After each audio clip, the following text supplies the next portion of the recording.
Primeira carta de Paulo a Timóteo, capítulo 1, do verso 18 e 19 diz assim: eu dirijo essa orientação a ti, meu filho Timóteo, levando em consideração que as profecias anunciaram ao teu respeito. Trava o bom combate, conservando a fé e uma boa consciência, pois alguns, vindo a rejeitá-la, naufragaram na fé. Sabemos que Timóteo era como um filho para o apóstolo Paulo. Ele se coloca nessa posição como um pai espiritual do jovem Timóteo, que, assim como vocês também, desejava fazer algo relevante em prol do reino de Deus. E isso é muito bom. Nós vamos ver o próprio apóstolo Paulo elogiando essa decisão. Mas nós precisamos, é claro, entender e destacar que melhor do que iniciar bem é terminar bem. Falar como falou o apóstolo Paulo: eu combati o bom combate, eu terminei a carreira e eu guardei a fé. E claro, esse é o nosso desejo para que de fato aconteça na vida de vocês. Eu creio que para que essa verdade seja prática nos dias que a vida reservou para cada um de nós, nós precisamos ter essa consciência que nós estamos no bom combate. Trava o bom combate. É interessante, porque é claro que o apóstolo Paulo, ele vai deixar de uma maneira clara que o bom combate é a vida de todo cristão.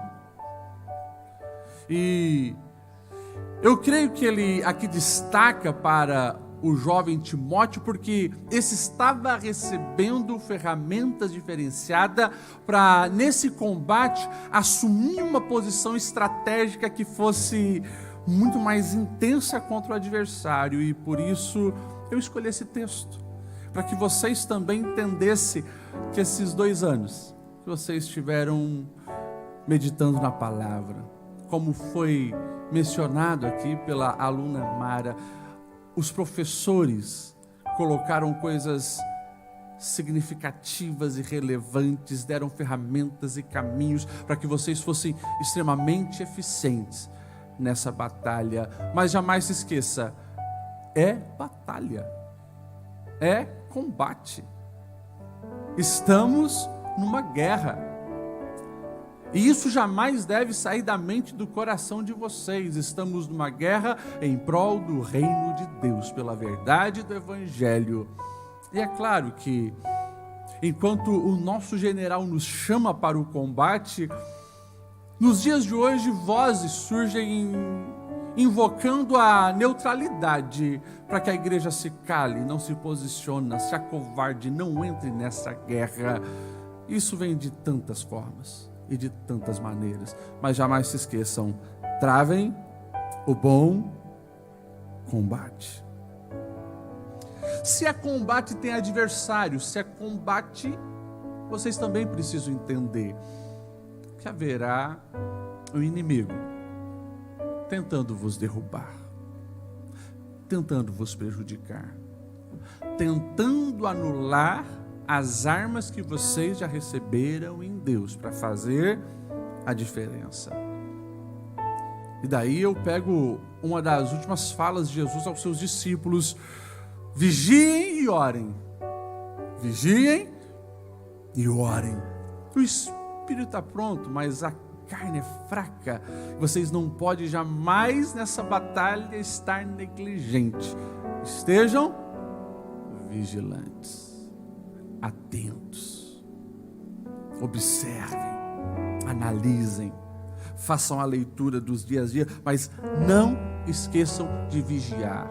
Vigiar o que, pastor Lediel? Poderíamos falar de muitas coisas, mas sempre quando nós vamos ver na Bíblia vigilância, as torres de vigia, elas protegiam o que tem valor.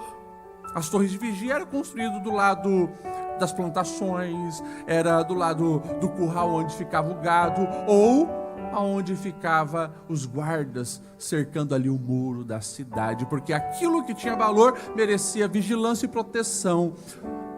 O chamado de vocês tem valor, a espiritualidade de vocês tem valor. Isso jamais deve ser negligenciado, mas que vocês possam estar atentos. Paulo, ele falando desse bom combate, ele deixa claro que o bom combate é a causa do Senhor. E nessa vigilância que vocês precisam ter, guardem o coração para que vocês não venham cair numa confusão do que é o bom combate. Porque, claro, a sociedade, ela sempre chama você para algumas outras distrações. Mas o bom combate é aquilo que tem valor eterno. O bom combate é aquilo que o ladrão não pode roubar e a traça não pode corroer. É a causa de Cristo Jesus. E quando nós olhamos para o que Paulo está orientando a Timóteo, dando essa consideração para que ele trave esse bom combate, antes ele vai falar do que as profecias anunciaram a respeito de Timóteo. Ele vai dizer assim: Timóteo, eu dirijo essa orientação a ti, meu filho, levando em consideração que as profecias, o que o céu, o que Deus já declarou a teu respeito, porque se você mantém e preserva e vigia guardando essa tua identidade de quem você é, você não vai se esquecer de qual é o bom combate. E que vocês, formandos, possam sempre ter na mente e no coração quem vocês são, qual é o chamado de Deus ao seu respeito, para onde vocês estão indo, o que Deus diz como devem gastar a vida e viver os dias. E claro, se o nosso adversário, ele tentou prejudicar e confundir o próprio Jesus, o Deus encarnado, o que ele não tentará fazer conosco. Observem na tentação no deserto. O diabo se manifesta no momento de fragilidade de Cristo, onde o seu corpo estava definhando fome, 40 dias no deserto. E o diabo se manifesta e faz uma proposta. A primeira proposta é: se és o Filho de Deus, observe, se és o Filho de Deus, manda que essas pedras se transformem em pão. O diabo não estava querendo ver se Jesus podia fazer milagre. Ele estava tentando ali identificar se Jesus sabia quem ele era. Se és o Filho de Deus, faça alguma coisa, Jesus. 30 anos de história e ninguém viu fazer nada relevante. Transforma as pedras em pães e já mata a tua fome. Ou seja, essa proposta de confundir o chamado identidade de vocês vai acontecer, que você é resultado daquilo que você faz. Se você faz, você é alguma coisa. E a gente vê uma sociedade tão enganada nisso, que vive um ativismo frenético, sem ouvir o chamado de Deus e como deve gastar a vida. E muitas vezes gastam a vida fazendo coisas que na verdade não fazem nada por eles para a eternidade. E o texto vai dizer então que o diabo leva Jesus à cidade santa, coloca ele no pico, lá no templo, a parte mais alta. Imagine, nós estamos falando de Jerusalém, milhares de pessoas circulando. Se és Filho de Deus, joga-te daqui para baixo, pois está escrito: aos anjos dará ordem a teu respeito e eles te segurarão para que você não tropece em pedra alguma. Ou seja, Jesus, está começando agora, vamos acelerar o processo da tua fama. Imagine um espetáculo em Jerusalém, você caindo, todo mundo gritando, mas os anjos vêm, te socorrem, o pessoal vai te aplaudir, muitos likes você vai receber. E aí, Jesus, se tu és Filho de Deus, faz isso. Olha a proposta de que você é aquilo que os outros pensam que você é. Viver de acordo com o olhar do outro e não com o olhar do Pai. Essa proposta estará diante de vocês. E se vocês permitirem que uma proposta dessa entre no coração, como já foi falado aqui, os 2 anos de estudo, meditação, ferramentas adquiridas não vão servir para nada. E se não bastasse, o diabo então, agora propõe um outro desafio a Jesus.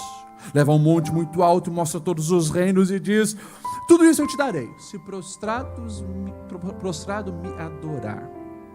Ou seja, olha o que eu posso te oferecer.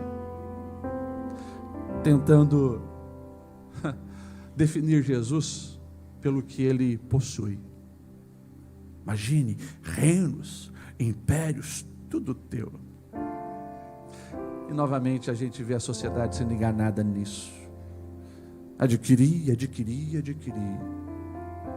Eu sou o carro que eu tenho, a casa que tenho, o dinheiro que eu tenho. Mas não, Jesus sabia quem ele era. Antes da tentação, aconteceu o batismo, o céu se abriu, o Espírito Santo desceu, e o Pai já declarou: é o meu Filho amado, em quem eu tenho prazer. Essa convicção de que o que o céu diz a teu respeito precisa fazer com que você se posicione no campo de batalha desejoso para fazer esse bom combate. Pastor, o senhor está dizendo que a nossa vida é um combate, é isso mesmo, mas não se esqueçam desse adjetivo tão lindo, é bom. No grego essa expressão bom é kalo, e não existe como rotular como algo negativo, porque é coisas boas, é coisas ótimas, é coisas belas, é coisas excelentes. Ou seja, o apóstolo Paulo está dizendo: olha, vai ser combate sim, mas esse é um bom combate, porque enquanto a gente combate, a gente é aperfeiçoado, a gente tem a presença daquele que está conosco, aquele que nos chamou por essa causa, e assim vocês vão sempre desfrutar de algo excelente. E depois ele então vai dizer assim: conservando a fé. Interessante que o verbo está no presente contínuo, é algo que já começou, mas não pode parar. Os livros são bons, os caminhos teológicos podem enriquecer o teu intelecto, mas não esqueçam do beabá, não esqueçam da oração, não esqueçam que aquilo que Deus falou através do profeta Jeremias continua: vocês me buscarão, mas me acharão e encontrarão quando buscarem de todo o vosso coração. Não perca esse desejo pelo Senhor, de buscá-lo de todo o coração, sempre. Aumente o conhecimento, mergulhe nos estudos, abracem a proposta do pastor Jaisso e façam outros cursos, seja de liderança, seja as pós-graduações, enfim. Nunca pare de aprender, mas também nunca pare de buscar na fonte que preenche a sua alma. É a presença do nosso Deus. E o caminho é a palavra e a oração. É o nosso beabá. Ele vai também dizer: conservando uma boa consciência. E nesse mundo de tantas vozes, a gente precisa sempre, através da palavra, manter essa boa consciência, porque os ismos virão, o liberalismo, o relativismo, o sincretismo e assim por diante. Tenham essa boa consciência de quem vocês são, do que é a verdade, de que vocês dependem de Deus. Conheçam vários caminhos, mas não se esqueça que o caminho da verdade e da vida é Jesus Cristo. Paulo, escrevendo aos Colossenses, ele vai dizer assim no capítulo 2, do verso 6 ao 8: portanto, assim como vocês receberam Cristo Jesus, o Senhor, continue a viver nele, enraizados nele, edificados nele, firmados na fé, como foram ensinados, transbordando de gratidão, e tenham cuidado para que ninguém os escravize a vãs filosofias e enganos que se fundamentam nas tradições humanas e nos princípios elementares deste mundo, mas não em Cristo. Qualquer alicerce que não for Cristo é volúvel e a queda virá. Estejam sempre em Cristo. E é claro, essa boa consciência é eu saber quem eu sou, porque Ele me chamou, mas como já foi falado aqui, precisa ser revertido no servir. Porque o Evangelho são mangas arregaçadas para servir. Um sábio já dizia: a decadência de uma sociedade, ela inicia quando alguém diz, precisa se fazer alguma coisa, em vez de, eu tenho que fazer alguma coisa. Eu tenho que fazer alguma coisa. E tudo aquilo que vocês receberam nesses 2 anos, não foi por acaso. Oportunidade que veio dos céus, mas jamais se esqueçam que toda oportunidade traz também a cobrança, a responsabilidade de agora fazer ainda mais e com mais excelência para o reino de Deus. E Paulo, escrevendo a Timóteo, ele vai então dizer, porque se abrir mão da fé, dessa boa consciência, abrir mão desse posicionamento no bom combate, cuidado, porque alguns fizeram isso e eles naufragaram na fé. Eu sei que vocês trarão grandes frutos para o reino de Deus. Vocês não vão naufragar na fé, mas vocês estarão envolvidos naquilo que tem valor eterno. Timóteo foi excelente. No mundo caótico como era já naquele tempo, ele deixou um legado. Paulo passou, Timóteo também.